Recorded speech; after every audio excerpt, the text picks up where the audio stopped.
A block party turned bloodbath. 12 people shot, most of them teens. Tonight, as some victims fight for their lives, a community fights for an end to this violence. Good evening, I'm Cynthia Demas in for Shannon Horry.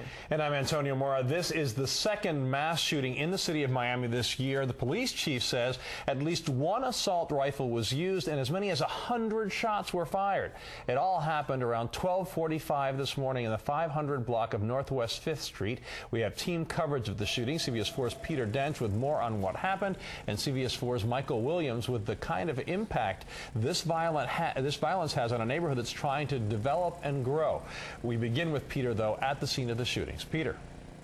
Antonio, the Miami police chief says that 3 gunmen dressed in black invaded a birthday party here and opened fire. Loved ones tell us they're very upset about what happened here. Several blocks, as you see, are still sealed off in this huge crime scene where green markers show where shell casings were found along 5th Avenue.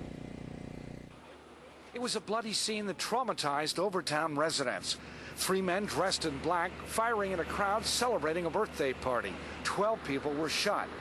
8 terrified partygoers ran to Rose Godbolt McFarland's apartment. She immediately took care of them. This is somebody's children, and I'm going to save them if I could because they need help. She looked out at the victims lying in the streets of Overtown.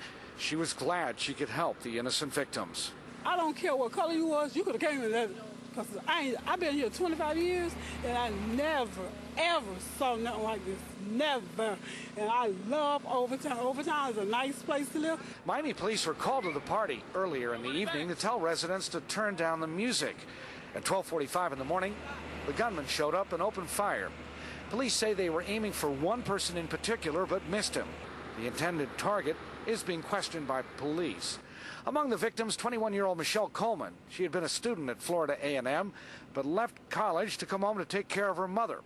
This morning, she was attending the birthday party. This unidentified relative of hers is angry. I don't know what is happening to the world today. People are crazy. I mean, it doesn't matter whether it's Overtown or whether it's on Bell Harbor or whether it's on South Beach. Everybody's got a gun and got a pistol. Anthony Smith was also severely wounded. They're just having a good time. You know what I'm saying? I mean, it's summer. Who would want to spend the rest of their summer like this at the trauma center? Police say an AK-47 assault rifle was one weapon used by the gunman. And these are weapons of war. They're a danger to the general public. They're certainly a danger to police officers. Miami Police Chief John Timoney right there. Mayor Manny Diaz are renewing their calls for a federal ban on assault rifles. And Miami Police are appealing for the public's help. So far, there are no leads on the 3 gunmen. If you know anything at all, call Miami-Dade Crime Stoppers at 305-471-TIPS. Live in Miami, Peter Dent, CBS 4 News.